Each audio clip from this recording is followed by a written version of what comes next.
अगर आप UPI payment करते हैं तो अब से हो सकती है देरी। चलिए जानते हैं आखिर ऐसा क्यों।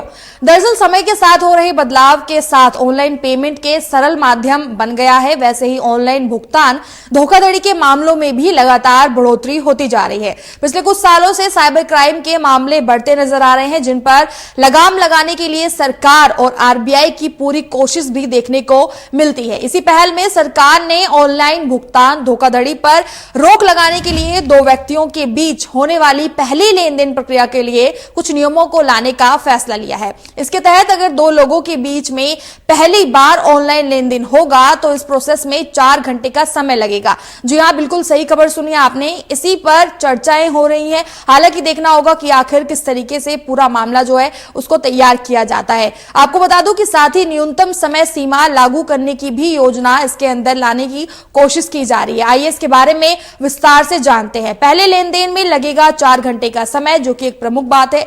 मीडिया रिपोर्ट्स के मुताबिक सरकार ऑनलाइन भुगतान धोखाधड़ी की बढ़ती घटनाओं पर रोक लगाने के लिए दो व्यक्तियों के बीच पहली बार होने वाली लेन देन में कुछ बदलाव करने जा रही है। इसके तहत एक विशेष राशि से अधिक के लेन देन के लिए न्यूनतम समय सीमा लागू करने का प्लान है और उसी के अलावा 2000 रुपए से ज्यादा की लेन देन के लिए दो यूजर्स के बीच पहले लेन देन के लिए संभावित 4 घंटे की विंडो शामिल होने की भी संभावना है।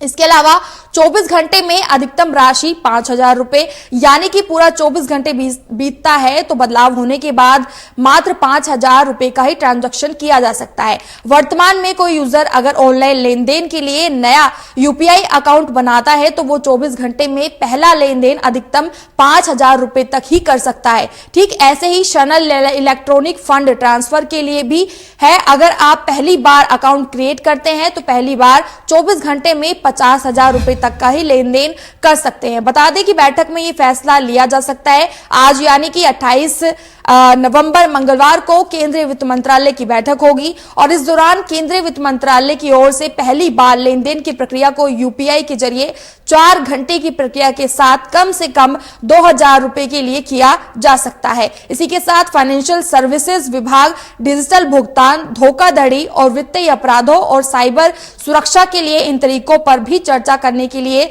सरकारी और निजी हितधारकों के साथ केंद्रीय वित्त मंत्रालय की बैठक होगी। अब ये देखना होगा कि क्या यूपीआई लेन देन में इन नियमों को बदलकर जो साइबर अपराध की घटनाएं बढ़ रही हैं उन पर लगाम लगाया जा सकता है, या फिर जो पूरा प्रोसीजर पहले से चलता आ रहा है उसी तरीके से चलता नजर आएगा।